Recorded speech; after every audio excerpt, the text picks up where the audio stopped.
चीमापुर में एक लड़की रहती थी जिसका नाम रिया था। एक दिन वो कॉलेज से आ रही होती है, तभी उसे रोड साइड पर एक मोमोज स्टॉल दिखता है।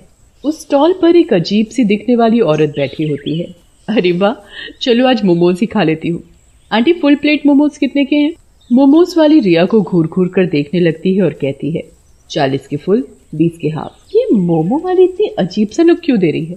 खैर, मुझे क्या, मुझे तो खाने से मतलब है। कौन सा मुझे इसे लेकर घर जाना है। एक प्लेट लगा दो। मोमोज वाली रिया को मोमोज देती है। अरे आंटी, ये मोमोज की शेप कैसी है? बड़ी फनी शेप है। आपने नया नया काम चालू किया है क्या? हाँ। मोमो वाली कोई एक्सप्रेशन नहीं देती और रिया को एकटक देखती रहती है। ये बर्ताव रिया को बहुत अजीब लगता है। वो अब कुछ संकोच कर रही थी। फिर रिया मोमो खाने पर कंसंट्रेट करने लगती है। वो 2-3 मोमोज ही खा पाती है कि खाओ खाओ, चाव से खाओ, पता नहीं फिर कब खा पाओगी। और रिया को घूरने लगती है। अब रिया को मोमोज वाली के बर्ताव से डर लगने लगा था। रिया मोमोज वाली को 50 का नोट देती है पैसे कटवाने के लिए। लो आंटी, पैसे काट लो। मोमोज तो पूरे खाओ पहले, पैसे भी काट लूंगी। नहीं आंटी, घर के लिए देर हो रही है मुझे। आप ये लो, पूरे पैसे रख लो, मैं चलती हूँ। रिया वो नोट वहीं स्टॉल पर रखकर मोमोज वाली से नजरें चुराते हुए आगे बढ़ जाती है। कुछ दूर आगे चलने पर रिया पीछे पलट कर देखती है तो वो मोमोज वाली अपने चुड़ैल रूप में रिया को घूर रही थी। ये देखकर रिया बहुत डर जाती है। रिया जल्दी जल्दी कदम बढ़ाने लगती है। वो रोड क्रॉस कर ही रही होती है कि सामने से एक ट्रक तेज स्पीड में आता है। जब तक रिया खुद को बचा पाती, ट्रक से उसका एक्सीडेंट हो जाता है। रिया खून से लथपथ रोड पर पड़ी होती है, जिसे देखकर वहाँ भीड़ इकट्ठी हो जाती है। अरे कितना खून बह रहा है इस लड़की का, कोई इसे हॉस्पिटल में एडमिट करवाओ। भला इन पुलिस के झमेले में कौन पड़ेगा है भाई? एक्सीडेंट केस है, बार बार थाने कौन जाएगा अपना काम छोड़ छाड़ के।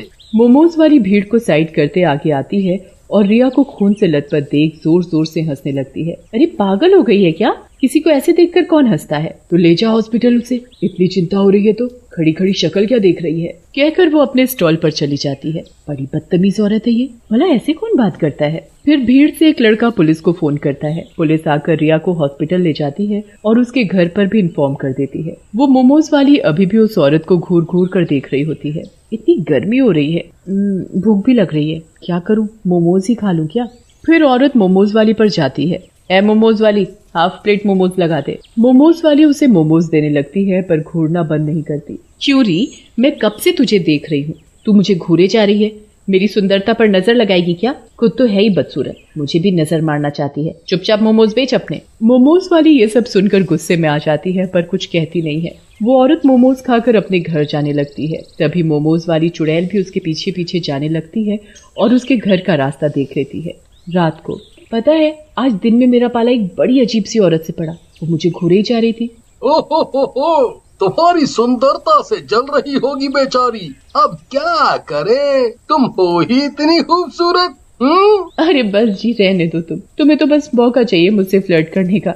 आधी उम्र निकल गई पर जवानी नहीं गई अभी तक। वे दोनों हंसने लगते हैं। मोमोज वाली चुड़ैल गली के खंबे पर बैठकर उन दोनों को देख रही होती है। तभी एकाएक पति की नजर गली वाले खंबे पर जाती है, पर तब तक वो चुड़ैल वहाँ से हट जाती है। अरे ये उस खंबे के बल्ब को क्या हो गया? कभी जल रहा है, कभी बंद हो रहा है। अगर रात को बंद पड़ गया तो अंधेरा हो जाएगा गली में, और ऐसे तो चोर उचक्कों के घुसने का भी डर है। चलो देख कर आते हैं फिर, और क्या कर सकते हैं, देखते हैं क्या दिक्कत है। वे दोनों गली में लाइट वाले खंबे के पास पहुंचे ही थे कि वो लाइट का खंभा टूटकर उस औरत के ऊपर गिर पड़ता है। अरे बचाओ बचाओ, कोई है? अरे कोई मेरी बीवी को बचाओ।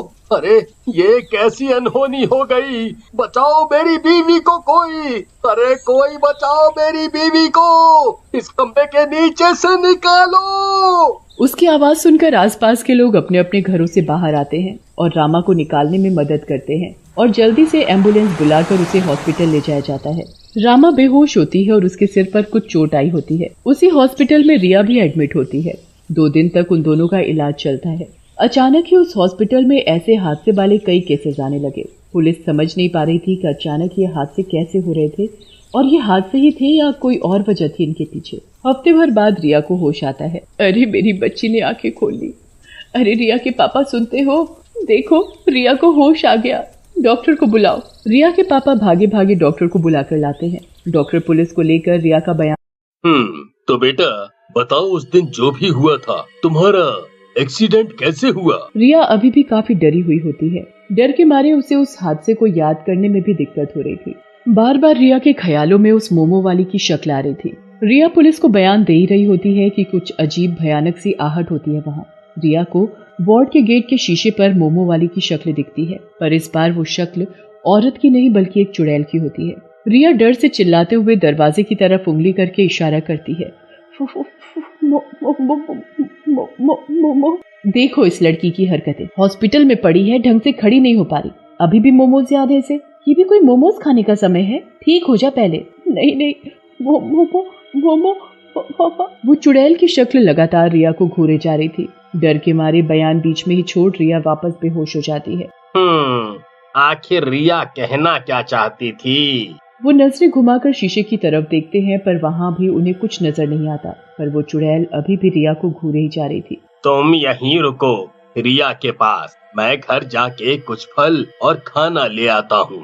कहकर रिया के पापा घर जाते हैं और जरूरत का सामान लेकर हॉस्पिटल की तरफ आ ही रहे होते हैं कि उनकी नजर उसी मोमोज स्टॉल पर जाती है। वो देखते हैं कि जो भी लोग वहाँ मोमोज खा रहे थे, मोमो वाली उन्हें अजीब तरीके से घूर रही थी। ये बात उन्हें बहुत खटकती है, पर उसे नजरअंदाज करके वो फटाफट हॉस्पिटल आ जाते हैं। ये लीजिए, रिया के लिए कुछ दवाइयाँ और इंजेक्शन बाहर से लाने होंगे। अब यही रास्ता है रिया को होश में लाने का। कुछ भी कीजिए, आप बस मेरी बच्ची को बचा लीजिए।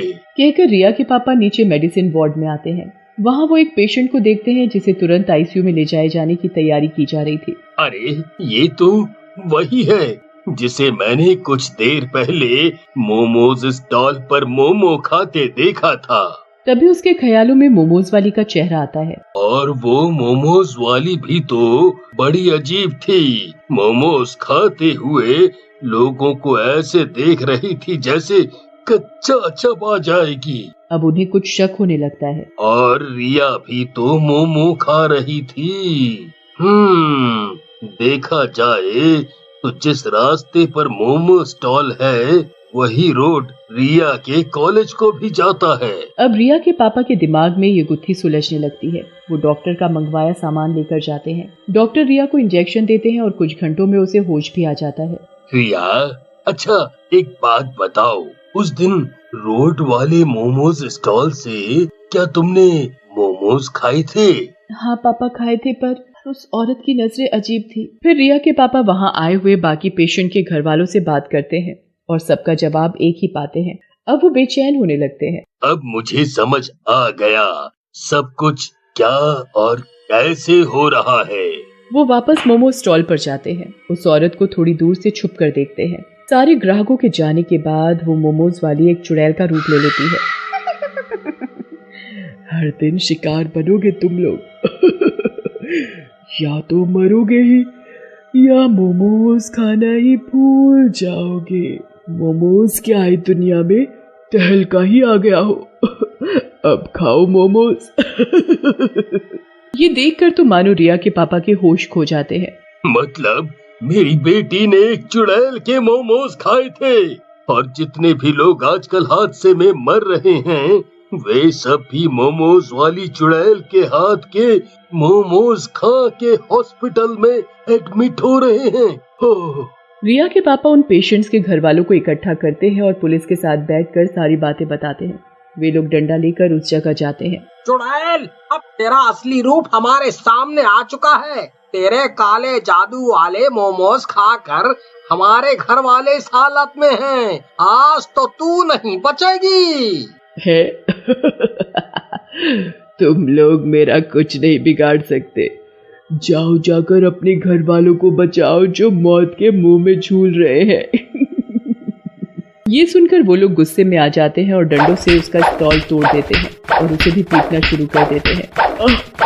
बचाओ बचाओ बचाओ, चिल्लाते हुए वो मोमोज वाली चुड़ैल उड़ते उड़ते दूर जाने लगती है। आज तो जा रही हूँ मैं, पर एक दिन वापस जरूर आऊंगी। कीर्तिनगर नाम का एक छोटा सा शहर था। उसी शहर में आरएस जूनियर नाम से एक बड़ा ही नामी स्कूल था। उस स्कूल के प्रिंसिपल राघव बड़े ही दरियादिल इंसान थे। वे हमेशा गरीब और मजबूर लोगों की सहायता किया करते थे। राघव की पत्नी विशाखा भी आरएस स्कूल में एक टीचर थी।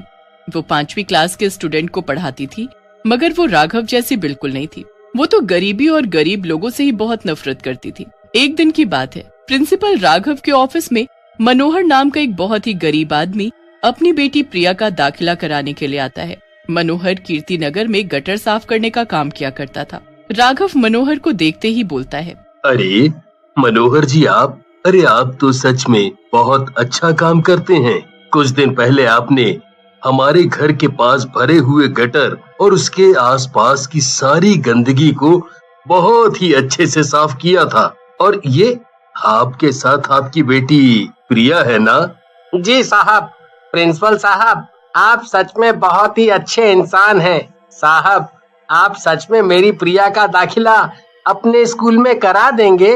मनोहर, तुम हमारी कॉलोनी में सालों से काम करते हो और बहुत ही नेक दिल भी हो, और मैं जानता हूँ कि तुम अपनी बेटी को बड़े स्कूल में पढ़ाना चाहते हो, पर गरीबी के कारण उसे स्कूल नहीं भेज पा रहे हो। इसीलिए मैं चाहता हूँ कि प्रिया भी स्कूल आए और मन लगाकर पढ़ाई करे, और तुम्हें फीस की चिंता करने की बिल्कुल जरूरत नहीं है।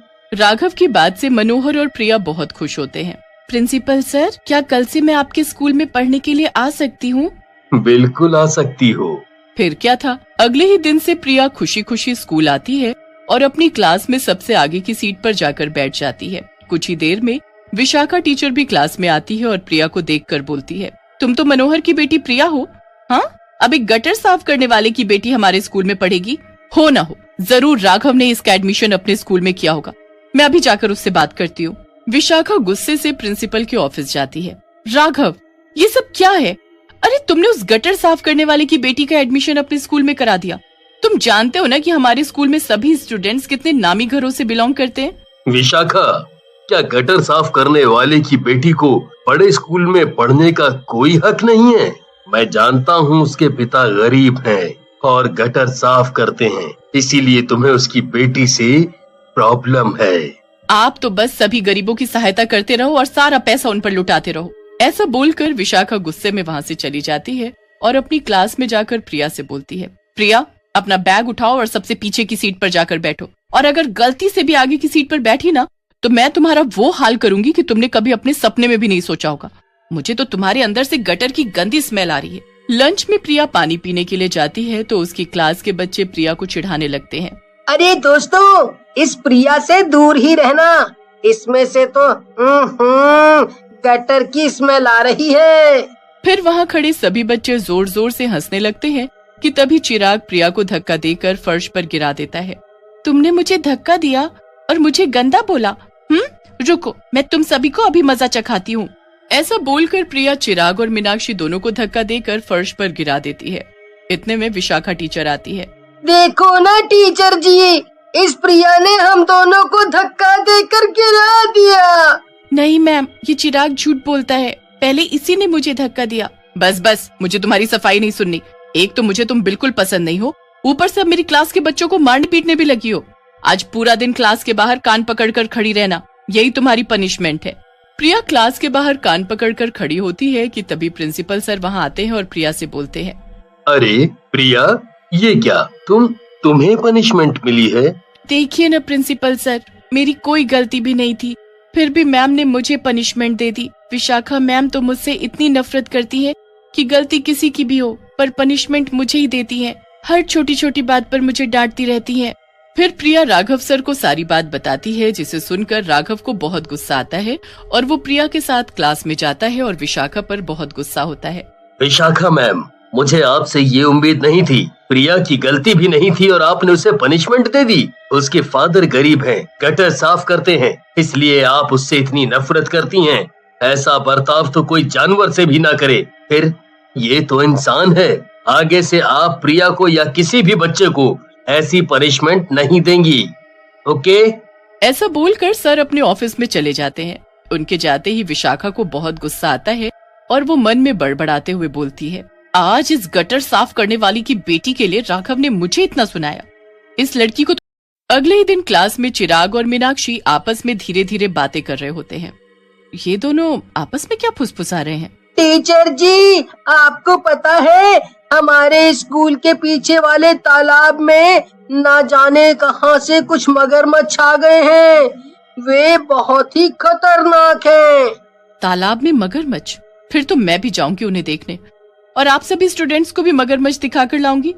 तो फिर सब मगरमच्छ देखने जाने के लिए रेडी हैं? क्लास के सभी बच्चे मगरमच्छ देखने जाने के लिए बहुत खुश हो जाते हैं और जैसे ही स्कूल की छुट्टी होती है, विशाखा मैम अपनी क्लास के सभी स्टूडेंट्स को तालाब के पास ले जाती है और जैसे ही मगरमच्छ दिखाई देता है वो बच्चों को मगरमच्छ दिखाने लगती है। देखो स्टूडेंट्स, कितने खतरनाक मगरमच्छ हैं। अब चलो सभी अपने अपने घर जाओ, नहीं तो घर पहुंचने के लिए लेट हो जाओगे। प्रिया, तुम मेरे साथ चलना। जैसे ही सभी स्टूडेंट्स वहां से चले जाते हैं, विशाखा प्रिया के पास जाकर उसे चुपके से तालाब में धक्का दे देती है और वहां से भाग निकलती है। प्रिया के तालाब में गिरते ही उसे मगरमच्छ बुरी तरह से चबा डालते हैं, जिसकी वजह से प्रिया की मौत हो जाती है और वो एक मगरमच्छ चुड़ैल बन जाती है। उसी रात विशाखा अपने कमरे में सो रही होती है कि तभी किचन से अजीब सी आवाज आती है। राघव, किचन से न जाने कैसी डरावनी आवाज आ रही है, तुम जाकर देखो ना। मुझे तो कोई अजीब आवाज सुनाई नहीं दे रही। अब सो जाओ, नहीं तो सुबह उठने में देरी हो जाएगी। ऐसे बोलकर राघव सो जाता है। विशाखा डरते हुए अकेले ही किचन में जाती है और अपने सामने मगरमच्छ चुड़ैल को देखकर उसकी हालत खराब हो जाती है। हे भगवान, ये अजीब सा मगरमच्छ मेरे घर में। ओह, ये तो एक मगरमच्छ चुड़ैल है। ऐसा बोलते ही विशाखा बेहोश होकर फर्श पर गिर पड़ती है। जब सुबह उसे होश आता है तो वो बोलती है, मैं जिंदा हूँ। शुक्र है उस मगरमच्छ चुड़ैल ने मुझे नहीं खाया। फिर विशाखा स्कूल के लिए जल्दी से तैयार होती है और राघव के साथ कार में बैठकर स्कूल पहुंचती है। कुछ देर बाद राघव विशाखा की क्लास में आता है और बोलता है, आज प्रिया स्कूल नहीं आई है? हो सकता है उसकी तबीयत ठीक ना हो, इसलिए वो स्कूल नहीं आई हो। मुझे तो लगता है कि कल तुमने प्रिया को कुछ ज्यादा ही डांट दिया, इसीलिए तुम्हारे डर से वो आज स्कूल नहीं आई है। ऐसा बोलकर राघव अपने ऑफिस में चला जाता है कि तभी विशाखा को क्लास के अंदर एक मगरमच्छ आता दिखाई देता है। विशाखा मैम उस मगरमच्छ को देखकर बहुत डर जाती है। विशाखा मैम मगरमच्छ को चुड़ैल के रूप में देखकर काफी डर जाती है और जोर जोर से चिल्लाने लगती है, हे भगवान, ये मगरमच्छ चुड़ैल मेरी क्लास में भी आ गई। अरे कोई तो मुझे इससे बचाओ, कोई तो मुझे इस चुड़ैल से बचाओ, नहीं तो ये मुझे चबा डालेगी। विशाखा मैम को ऐसे चिल्लाते देख सभी बच्चे हैरान हो जाते हैं, क्योंकि विशाखा मैम के अलावा किसी को वो मगरमच्छ चुड़ैल दिखाई नहीं देती है। कुछ देर में वो मगरमच्छ चुड़ैल गायब हो जाती है। मगरमच्छ चुड़ैल के डर से विशाखा मैम पसीने पसीने हो जाती है और वो घबराती हुई वॉशरूम में जाती है। विशाखा वॉशरूम में जाकर अपना मुंह धो ही रही होती है कि उन्हें शीशे में अपने पीछे फिर से वही मगरमच्छ चुड़ैल दिखाई देती है। अरे तुम मेरे पीछे क्यों पड़ी हो और तुम सिर्फ मुझे ही क्यों दिखाई दे रही हो? क्या हुआ विशाखा मैम जी, आपको आज मुझसे बड़ा डर लग रहा है? पर कल तक तो आप मुझे बहुत बुरा भला बोल रही थी, मुझे पनिशमेंट देकर बहुत खुश होती थी। आज मेरी बारी है, अब मैं आपको खूब सताऊंगी। तुम प्रिया हो ना, इसलिए तुम ऐसा बोल रही हो ना? सही पहचाना विशाखा मैम, मैं प्रिया ही हूँ। आपकी वजह से मेरी ये हालत हुई है। अब मैं आपको काट कर एक मगरमच्छ चुड़ैल बना दूंगी। विशाखा भागते हुए अपनी क्लास में जाकर बैठ जाती है कि तभी राघव विशाखा की क्लास में आता है और बोलता है, प्रिया के पिता मनोहर हमारे स्कूल आए हैं और उनका कहना है कि प्रिया कल स्कूल के बाद से उनके घर नहीं पहुंची है। विशाखा चिल्लाते हुए बोलती है, ये तुमने क्या प्रिया लगा रखा है? इस प्रिया की बच्ची ने तो मेरा जीना हराम कर दिया है। जहाँ देखो मुझे चुड़ैल के रूप में दिखाई दे रही है, और वो भी कोई ऐसी वैसी चुड़ैल नहीं, एक मगरमच्छ चुड़ैल के रूप में मेरे पीछे पड़ी है। विशाखा अपने मुंह पर हाथ रखती है और बोलती है, हे भगवान, ये मैंने क्या बोल दिया? तभी क्लास में मगरमच्छ चुड़ैल आती है और उसे देखकर सभी बच्चे और सर बुरी तरह से डर जाते हैं। मैं प्रिया हूँ, विशाखा मैम की वजह से आज मेरी ये हालत है। विशाखा मैम, आप खुद सब सच सच बताएंगी या मैं आपको काट कर खा जाऊं? मुझे माफ कर दो प्रिया, मैं सबको सच सच बता दूंगी, पर तुम मुझे काट कर मगरमच्छ चुड़ैल मत बनाना। फिर विशाखा मैम राघव और मनोहर को सब कुछ बता देती है। विशाखा की इस हरकत से राघव को बहुत गुस्सा आता है और वो तुरंत ही पुलिस को फोन करके विशाखा को पुलिस के हवाले कर देता है। विशाखा भी अपनी इस हरकत पर बहुत शर्मिंदा होती है। मनोहर को अपनी बेटी को खोने का बहुत दुख होता है। विशाखा मैम के जेल जाते ही प्रिया की आत्मा को भी मुक्ति मिल जाती है और वो वहाँ से गायब हो जाती है।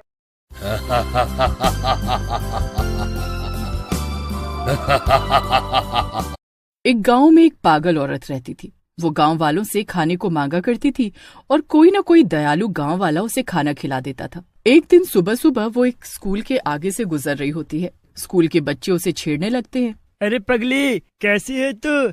आज तो बहुत सुंदर लग रही है। पप्पू की बात सुनकर पगली औरत कहती है, सुंदर होगी तेरी माँ, समझा? मैं तो ब्यूटीफुल हूँ, ब्यूटीफुल।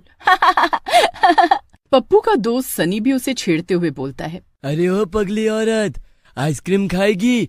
मेरे पास आइसक्रीम है, ये ले। पगली औरत को आइसक्रीम बहुत पसंद होती है और वो सनी से कहती है, अरे वाह, तेरे पास आइसक्रीम है, मुझे तो आइसक्रीम बहुत पसंद है, चल खिला दो आइसक्रीम। ऐसा कहकर पगली औरत सनी के पास जाती है। सनी उसे सड़े गले फलों से भरा हुआ डब्बा दे देता है। वो डब्बा लेकर वो औरत वहाँ से चली जाती है। आज तो मुझे आइसक्रीम मिली है, मैं अकेले में खाऊंगी और किसी को भी नहीं दूंगी।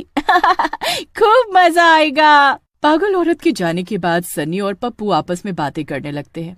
अबे कंगले, एक बात बता, तेरा भुक्खड़ बाप तो 2 रुपए देता नहीं, तो आइसक्रीम कहाँ से ले आया? पप्पू की बात सुनकर सनी हंसने लगता है और बोलता है, खा गए ना धोखा। अरे वो मैंने उस औरत को कोई आइसक्रीम नहीं दी है, बल्कि उस डब्बे में कई दिनों के बासी फल पड़े थे जो मैंने उसे दे दिए।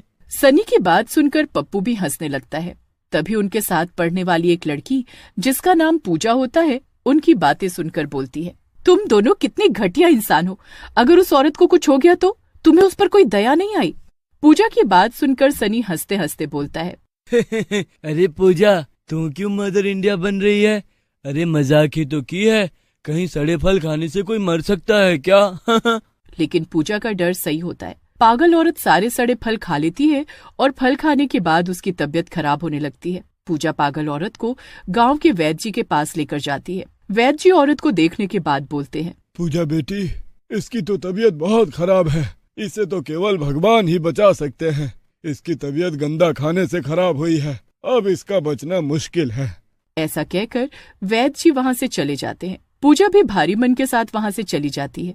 अगले दिन सुबह पता चलता है कि वो पागल औरत मर गई। सब गांव वाले सरपंच के पास जाते हैं। ननकू सरपंच से बोलता है, अरे सरपंच जी, इस बेचारी पगली औरत का कोई नहीं था। मुझे लगता है हम गांव वालों को इसका अंतिम संस्कार कर देना चाहिए, नहीं तो इसकी लाश की बहुत दुर्गति होगी। ननकू की बात सुनकर सरपंच जी कहते हैं, सही कह रहे हो ननकू, हमें भी यही लगता है, हमें इसकी लाश का अंतिम संस्कार कर देना चाहिए। फिर सरपंच के कहने पर गांव वाले लाश का अंतिम संस्कार कर देते हैं। लेकिन पगली औरत की आत्मा रात में आ जाती है और बोलती है, गांव वालों, तुम्हारे बच्चों ने मेरी जान ली है, अब देखो मैं क्या मजा चखाती हूँ, किसी को भी नहीं छोड़ूंगी, सब गांव वाले खून के आंसू रोएंगे।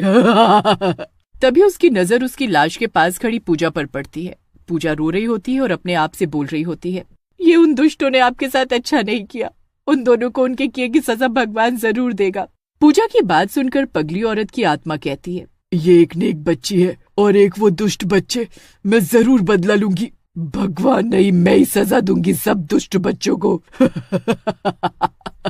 ऐसा कहकर चुड़ैल एक औरत का रूप ले लेती है और अगली सुबह गांव के स्कूल में प्रिंसिपल के पास जाकर कहती है, सर मेरा नाम कामिनी है, मैं इस गांव में नई आई हूँ और इंग्लिश की टीचर हूँ। स्कूल में कोई इंग्लिश टीचर की जरूरत है क्या? मैं यहाँ पढ़ाना चाहती हूँ। कामिनी की बात सुनकर प्रिंसिपल बोलते हैं, बेटी, टीचर की जरूरत तो है, लेकिन स्कूल के पास पैसे नहीं है नया टीचर रखने के लिए। अगर तुम चाहो तो फ्री में पढ़ा सकती हो। प्रिंसिपल की बात सुनकर कामिनी खुश हो जाती है और बोलती है, कोई बात नहीं सर, मैं फ्री में ही बच्चों को पढ़ा लूंगी, आप पैसे की चिंता मत करें। इस तरह चुड़ैल इंग्लिश टीचर के रूप में स्कूल में आ जाती है और फिर बच्चों को पढ़ाना चालू कर देती है। कुछ दिन तो चुड़ैल कुछ नहीं करती, लेकिन एक दिन उसे मौका मिलता है।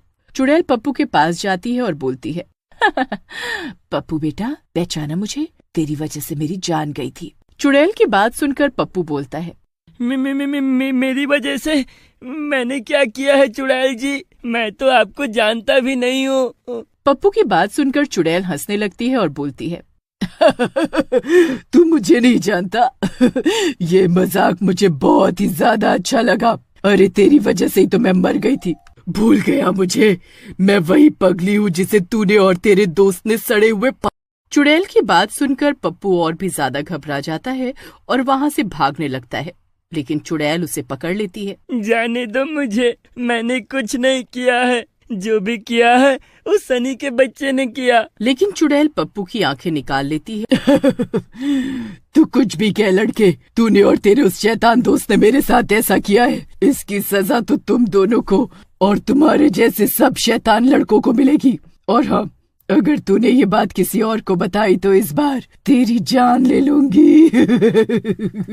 आंखें निकलते ही पप्पू बेहोश हो जाता है और जब उसे होश आता है तो वो अपने आप को गांव वालों के बीच में पाता है। सरपंच जी पप्पू से कहते हैं, पप्पू बेटा, ये क्या हुआ?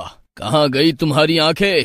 सरपंच की बात सुनकर पप्पू से बोलने लगता है, लेकिन तभी उसे चुड़ैल की धमकी याद आ जाती है और वो बोलता है, पता नहीं सरपंच जी, मैं तो बेहोश हो गया था। जब मुझे होश आया तो मेरी आंख चोरी हो गई थी, मुझे कुछ दिखाई नहीं दे रहा। पप्पू की बातें सुनकर सरपंच और गांव वाले वहां से चले जाते हैं। अगले दिन चुड़ैल कामिनी के रूप में पढ़ा रही होती है। तभी एक शरारती बच्चा उसे दिखता है। वो उस बच्चे के पास जाती है और बोलती है, मैं तुम्हारी नई इंग्लिश टीचर हूँ, क्या तुम मुझसे पढ़ोगे? कामिनी की बात सुनकर बच्चा हंसने लगता है और बोलता है, मैडम जी, आप जैसी सुंदर टीचर से तो मैं जरूर पढ़ूंगा। बताओ कहाँ पर पढ़ाओगे? तुम तो बड़े ही बदमाश बच्चे हो, चलो हम दूर जाकर पढ़ते हैं। फिर कामिनी बच्चे को लेकर स्कूल की दूसरी तरफ खाली जगह पर ले जाती है और वहां जाकर अपने असली रूप में आ जाती है। तुम बहुत ही शैतान हो और तुम्हारे जैसे एक शैतान ने मेरी जान ली है, इसलिए मैं तुम्हें जाने नहीं दे सकती। ऐसा कहकर चुड़ैल बच्चे की आंख निकाल लेती है और उसे भी डराते हुए बोलती है, सुन लड़के, अगर तूने हमारे बीच की बात किसी और को बताई तो तू जान से जाएगा, समझा? फिर चुड़ैल वापस कामिनी के रूप में आ जाती है। इसके बाद तो चुड़ैल एक के बाद एक कई बच्चों की आंखें निकाल लेती है। अरे कुछ करिए, नहीं तो हमारे गांव में एक भी आंख वाला बच्चा नहीं बचेगा। पता नहीं कौन सा दुष्ट है जो इनकी आंखें निकाल रहा है। गांव वाले की बात सुनकर सरपंच जी कहते हैं, अरे दीनानाथ, ऐसे क्यों गुस्सा कर रहे हो? ये मेरे भी बच्चे हैं, लेकिन मैं क्या कर सकता हूँ? कोई बच्चा बताने के लिए तैयार ही नहीं है। अरे लेकिन सरपंच जी, हम इस तरह हाथों पर हाथ धर कर भी तो नहीं बैठ सकते। सही कह रहे हो दीनानाथ, लेकिन हमें ये जानना तो होगा ही कि ये सब कर कौन रहा है। इसलिए मेरी तुमसे और बाकी गांव वालों से ये प्रार्थना है, पहले पता करो कि ये सब कौन कर रहा है। फिर अगले दिन चुड़ैल टीचर बनकर स्कूल में जाती है। तभी उसे सनी दिखता है। सनी को देखकर चुड़ैल गुस्से में आ जाती है और गुस्से में आते ही वो चुड़ैल के रूप में बदल जाती है। चुड़ैल के रूप बदलते ही स्कूल में भगदड़ मच जाती है। चुड़ैल सनी को पकड़ लेती है और बोलती है, कहाँ जा रहे सनी के बच्चे? तेरी वजह से तो मेरी मौत हुई थी और मैं चुड़ैल बनी थी। मुझे जाने दो, मैं क्यों मारूंगा तुम्हें? आपको कोई गलत फहमी हुई है चुड़ैल जी, जाने दो मुझे। मम्मी पापा बचाओ मुझे। कोई नहीं बचा पाएगा तुझे, तेरी तो मैं आंखें नहीं बल्कि जान निकालूंगी, समझा? तूने ही तो मुझे सड़े फल खिलाए थे और मेरी जान ली थी। चुड़ैल की बात सुनकर सनी रोने लगता है और बोलता है, नहीं नहीं, वो सिर्फ एक मजाक था, मुझे क्या पता तुम्हारी जान चली जाएगी, जाने दो मुझे। लेकिन चुड़ैल उसकी एक नहीं सुनती और गुस्से में सनी की गर्दन दबाने लगती है। सनी दर्द से छटपटाने लगता है। तभी वहाँ पूजा आ जाती है और बोलती है, पगली आंटी, आप ऐसे कितने बच्चों को मारेंगी? इसके जैसे तो बहुत हैं, इसकी सजा कानून को देने दो, आप इसे छोड़ दो। पूजा को देखकर चुड़ैल का गुस्सा शांत हो जाता है और वो सनी को दूर फेंक देती है। पूजा बेटी, तू सही कह रही है, इसके जैसे न जाने कितने हैं जो अपने मजाक के लिए दूसरों का बुरा करते हैं। इनको सजा देने का हक मुझे नहीं है, पुलिस ही इन्हें ठीक करेगी। तभी वहाँ एक पुलिस वाला आता है और सनी को लेकर चला जाता है। पूजा चुड़ैल के पास जाती है और बोलती है, आंटी, आप बाकी बच्चों की भी आंखें लौटा दीजिए, उन्हें संभलने का एक और मौका दीजिए। पूजा की बात सुनकर चुड़ैल हंसने लगती है। तभी सब गांव वाले और बच्चे भी वहां आ जाते हैं और चुड़ैल से माफी मांगने लगते हैं। मैं सबकी आंखें वापस कर रही हूँ, लेकिन ऐसा करते ही मुझे यहाँ से जाना होगा। लेकिन पूजा बेटी, तुम अपना ख्याल रखना और हमेशा नेक काम करते रहना, और आज के बाद बच्चों सब पढ़ाई में ध्यान लगाना और अपने माँ बाप का नाम रोशन करना। ऐसा कहकर चुड़ैल सब बच्चों को उनकी आंखें लौटा देती है और वहाँ से गायब हो जाती है। क्या आप जानते हैं कि आपका नाम भी हमारे कार्टून वीडियो में आ सकता है? और आज के लाकी ड्रॉ में चुने गए नाम हैं अभिजीत, प्रीति, मालती, साक्षी, इमरान, अनीक, सुमित्रा, निशांत, ज्योति, अहना, रहमत, सानिया, अभिनव, विष्णु, आशीष। आपका नाम और अच्छे कमेंट हमारे अगले वीडियो में देखने के लिए अभी हमारे fairy Toons horror story channel को सब्सक्राइब कीजिए, फिर आपका नाम कमेंट में लिखिए और स्क्रीन के ऊपर जो अगला वीडियो दिख रहा है उस पर क्लिक करके उसमें भी अपना नाम लिख दीजिए। आपका नाम हमारे कार्टून वीडियो में जरूर दिखाया जाएगा।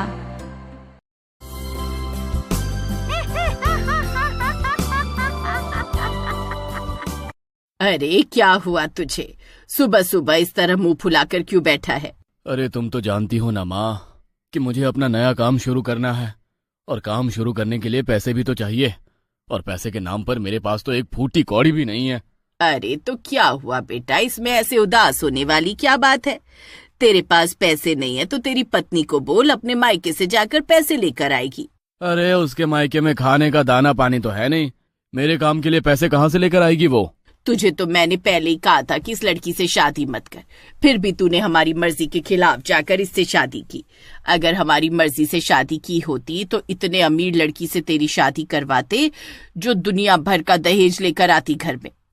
जाकर बोल उसे कि तुझे पैसे चाहिए। अमित ने रिंकी से लव मैरिज की थी, लेकिन शादी के कुछ समय बाद ही उसका तेवर उसके लिए बदल गया था। जैसे उसकी माँ ने उसे 2-4 बातें बोली तो वो पैसे मांगने के लिए रिंकी के पास चला गया और उसे उसके मायके से पैसे मांग कर लाने के लिए कहने लगा। कैसी बातें कर रहे हो आप? 5 लाख रुपए कहाँ से लाएंगे मेरे मम्मी पापा? वो दोनों जैसे तैसे करके तो अपनी 2 वक्त की रोटी खाते हैं। उनके पास इतना पैसा होता तो क्या आज उनका जीवन ऐसा होता? अरे वो सब मैं कुछ नहीं जानता, मुझे पैसे चाहिए, मतलब चाहिए। अभी के अभी घर जाओ और अपने मम्मी पापा से पैसे मांग कर लाओ, और अगर पैसे लेकर नहीं आई ना तो यहाँ पर आने की कोई जरूरत नहीं है। अमित रिंकी को जबरदस्ती उसके घर भेज देता है। रिंकी पूरे रास्ते रोते हुए अपने घर तक पहुंचती है, लेकिन घर के बाहर पहुंचते ही वो अपने आंसू साफ करती है और घर का दरवाजा खटखटाती है। उसकी माँ आकर दरवाजा खोलती है और अपनी बेटी को इतने समय बाद देखकर बहुत खुश होती है। कितने दिनों बाद घर पर आई है तू? जब से शादी करके गई है तब से यहाँ पर तो तूने आना ही बंद कर दिया था। आ अंदर आ, मैं तेरे लिए चाय बना कर लाती हूँ। रिंकी देखती है कि उसका मायका पहले जितना टूटा फूटा और पुराना था अब तो उससे भी ज्यादा जर्जर हो चुका था। हर जगह सीलन आई हुई थी और पूरा घर बहुत कमजोर हो चुका था। रिंकी ने देखा कि चीनी के डिब्बे में बस 1 चम्मच चीनी थी। उसकी माँ ने रिंकी के लिए 1 कप चाय बनाई। तुमने सिर्फ 1 कप चाय क्यों बनाई माँ? अरे बेटा, मैंने और तेरे पिताजी ने तो अभी नाश्ता किया था, इसलिए मेरा चाय पीने का मन नहीं था तो बस तेरे लिए चाय बना दी। रिंकी समझ गई थी कि घर में ना तो राशन है और ना ही खाने पीने के लिए ज्यादा कुछ है, इसलिए घर में जो कुछ भी था उसकी माँ ने उसे लाकर दे दिया। उसकी माँ अपने चेहरे की हंसी के पीछे घर के हालात छुपाने की कोशिश कर रही थी, लेकिन वो हालात छुप नहीं सकते थे। घर की हालत देखकर रिंकी की आंखों में आंसू आ गए। काश भगवान ने मुझे तुम्हारी बेटी बनाने की बजाय तुम्हारा बेटा बनाया होता, तो मैं तुम्हारे साथ रहती। तुम्हें इस हालत में देखकर मुझे बहुत दुख होता है माँ। अरे नहीं नहीं बेटा, ऐसा कुछ नहीं है, सब कुछ बिल्कुल ठीक है, तू क्यों खामखा चिंता करती है। रिंकी ने थोड़ी बहुत सिलाई का काम करके कुछ पैसे जोड़े थे, जिसे उसने अपने ससुराल वालों की नजर से बचा लिया था, वरना तो वो उसके सारे पैसे हड़प लेते थे। रिंकी ने उन पैसों से अपने मायके में राशन भरवाया और बाकी के पैसे अपनी माँ को दे दिए और कुछ देर बाद अपने ससुराल वापस चली गई। अरे वाह, तुम तो बड़ी जल्दी वापस आ गई, लेकिन तुम्हारे हाथ में मुझे पैसों का कोई बैग नहीं दिख रहा। पैसे लेकर आई हो या नहीं? आपको लगता है क्या इसके फटीचर माँ बाप इसे कुछ देंगे? ये कुछ लेकर नहीं आई है, बस हमारे ऊपर बोझ बनकर बैठी हुई है। मैं तो कहती हूँ इसे घर से निकाल दो भैया, तो ही अच्छा रहेगा। रिंकी के ससुराल के सभी सदस्य उसे तरह तरह की बातें सुनाने लगते हैं और उसका पति उसका हाथ पकड़कर उसे धक्के देकर घर से बाहर निकाल देता है। तभी ये सब होते हुए पड़ोस के लोग देख लेते हैं और उन लोगों को खूब खरी खोटी सुनाते हैं। लोगों की वजह से वो रिंकी को वापस अंदर ले जाते हैं, लेकिन अब उनके दिमाग में रिंकी को लेकर कुछ और ही खिचड़ी पक रही थी। सब एक कमरे में बैठे हुए थे और रिंकी के खिलाफ प्लानिंग कर रहे थे। मैं तो कहती हूँ इसे मार डालो, हमारे सर पर बोझ बनकर बैठ गई है। अपने मायके से कुछ लाना तो दूर, हमारा खर्चा दिन पर दिन बढ़ा रही है, और अगर कल को बच्चा हुआ तो उसका खर्चा भी हमारे सर पर आ जाएगा। ऐसी गरीब फटीचर से अपने खानदान का वारिस नहीं चाहिए मुझे। अरे लेकिन माँ, अगर इसे मार भी दिया तो इसके कत्ल का इल्जाम हम पर आ जाएगा। हमें कुछ ऐसा करना होगा जिससे सांप भी मर जाए और लाठी भी ना टूटे। अमित की बात सुनकर उसकी बहन शीना अचानक बीच में बोल पड़ती है और वो रिंकी को मारने के लिए उन सबको एक आइडिया बताती है। रात को वो लोग रिंकी के कमरे में जाते हैं जहाँ वो गहरी नींद में सो रही थी। अचानक अमित टेबल फैन की खुली वायर रिंकी पर छोड़ देता है और करंट लगने के कारण वहीं पर करंट लगने की वजह से उसकी मौत हुई थी। तो पुलिस भी उसे एक हादसा समझ लेती है और वो लोग उससे मार कर बच जाते हैं। अच्छा हुआ जब वो मर गई, सांप भी मर गया और लाठी भी नहीं टूटी। मुकेश जैसे ही ऐसा बोलता है तभी उसके सर पर चल रहे पंखे से एक वायर अपने आप उसके ऊपर जाकर गिरती है और उसे बहुत जोर का झटका लगता है। वो झटका इतना तेज था कि करंट लगते ही मौके पर मुकेश की मौत हो जाती है। उन लोगों ने रिंकी को करंट देकर मार दिया था, इसलिए अब रिंकी एक करंट मारने वाली चुड़ैल बन जाती है। एक को तो मैंने मौत के घाट उतार दिया, अब धीरे धीरे करके इन सब से बदला लूंगी। अगर नहीं रहना था मेरे साथ तो मुझे तलाक ही दे देते, मैं अपने माता पिता की सेवा ही कर लेती, लेकिन इन लोगों ने तो मुझे जीते जी मार डाला। किसी को नहीं छोड़ूंगी मैं। मुकेश के देहांत के बाद वो उसका अंतिम संस्कार करके आते हैं। तभी शीना कहती है, मुझे तो बहुत डर लग रहा है, कहीं पापा को भाभी की आत्मा ने तो नहीं मार डाला। हम लोगों ने भी उन्हें करंट देकर मारा था और पिताजी की मौत भी करंट से ही हुई है। हो ना हो, लेकिन मुझे ये भाभी की आत्मा का ही काम लगता है। अरे चुप करो शीना, ये आत्मा जैसा कुछ नहीं होता और पापा की मौत बस एक हादसा है। तुम ये सब फालतू की बातें मत करो। अमित शीना की बात को अनदेखा कर देता है। रात को वो सब अपने अपने कमरे में सो रहे थे, तभी शीना को अपने कमरे में कुछ आवाज सुनाई देती है। अचानक उसकी नींद टूटती है तो वो देखती है कि उसके कमरे के कोने में कोई खड़ा है। उसके हाथ में 2 वायर है। कौन हो तुम, और तुमने अपने हाथ में खुली वायर्स क्यों पकड़ी हुई है? तुम जो भी हो जाओ यहाँ से। अरे अरे मेरी प्यारी ननद, वो क्या है ना, मरने के बाद मेरा अकेले मन नहीं लग रहा। तुमने मुझे करंट देकर मार जो डाला, अब मुझे तुम्हारी बहुत याद आती है, इसलिए मैं सोच रही हूँ कि तुम्हें भी अपने साथ ही ले चलती हूँ। अपनी भाभी की चुड़ैल की ये बात सुनकर शीना बुरी तरह डर जाती है। वो वहाँ से भागने की कोशिश करती है, लेकिन उसके कमरे का दरवाजा खुलने का नाम ही नहीं लेता। तभी चुड़ैल उड़ती हुई उसके पास आती है और वो 2 खुले वायर शीना के ऊपर फेंक देती है। शीना को बहुत जोर से करंट लगता है और तुरंत ही उसकी मौत हो जाती है। सुबह जब उसके घर वाले उसके कमरे में आते हैं तो शीना की डेड बॉडी देखकर उनके होश उड़ जाते हैं। अरे ये क्या, शीना की मौत भी करंट लगने से हुई है? कहीं शीना की बात सच तो नहीं कि रिंकी की आत्मा हमसे बदला ले रही है? अगर ऐसा है तो अगला नंबर हमारा ही होगा। हमें किसी तांत्रिक बाबा के पास जाकर मदद मांगनी चाहिए। अब तो कोई तांत्रिक बाबा ही इसमें हमारी मदद कर सकते हैं। वो दोनों डरी हुई हालत में गांव के पास वाले तांत्रिक बाबा के पास जाते हैं और उन्हें सारी बात बताते हैं। लेकिन जैसे ही तांत्रिक बाबा उनकी बात सुनते हैं तो उन्हें उन पर बहुत गुस्सा आता है और वो उनकी मदद करने से साफ मना करके उन्हें वहाँ से भगा देते हैं। वो डरी हुई हालत में अपने घर आते हैं। अब तो तांत्रिक बाबा ने भी हमारी मदद करने से मना कर दिया, पता नहीं अब हमारा क्या होगा। शांति बहुत घबराई हुई किचन में जाती है और कुछ खाने के लिए बनाने लगती है। वैसे ही उसकी बहू की चुड़ैल उसके सामने प्रकट हो जाती है। उसे मिक्सी से बहुत तेज करंट लगता है और उसकी भी मौके पर ही मौत हो जाती है। उसके गिरने की आवाज सुनकर अमित जल्दी से किचन में भागता हुआ आता है तो वहाँ पर उसे एक चुड़ैल खड़ी हुई दिखाई देती है। बस एक तुम ही बाकी हो, तुम्हें भी मैं अभी के अभी निपटा देती हूँ। मुझे मारने की सजा तो मिलनी चाहिए ना तुम्हें। मुझे माफ कर दो रिंकी, मुझसे बहुत बड़ी गलती हो गई। पता नहीं कैसे मैं इन लोगों के बहकावे में आ गया था। मैं मानता हूँ कि मैंने गुनाह किया है, लेकिन मैं पुलिस को जाकर सब कुछ बता दूंगा और जेल में अपनी सजा काटूंगा। लेकिन तुम मुझे छोड़ दो। अच्छा, तो फिर जाओ और पुलिस को जाकर सब कुछ बताओ। चुड़ैल के डर से अमित भागा भागा पुलिस स्टेशन जाता है। उसने और उसके परिवार ने मिलकर उसकी पत्नी को जैसे मारा वो सब कुछ पुलिस को बताता है तो पुलिस उसे अरेस्ट करके जेल में डाल देती है। जेल में रहूंगा तो कम से कम जिंदा तो रहूंगा, और क्या पता कभी ना कभी बाहर भी निकल जाऊं। लेकिन अगर उसके हत्थे चढ़ जाता तो वो तो मुझे मार ही डालती। अमित जैसे ये बोलता है वैसे ही जेल के रूम में लगे हुए लाइट बल्ब की खुली वायर उसके ऊपर आकर गिर जाती है और मौके पर ही करंट लगने से उसकी भी मौत हो जाती है। उसकी आखिरी सांस के समय उसकी पत्नी की चुड़ैल उसके सामने खड़ी थी और जैसे करंट लगने से अमित की मौत होती है उसकी पत्नी की चुड़ैल भी अपना बदला लेकर हमेशा के लिए मुक्त हो जाती है।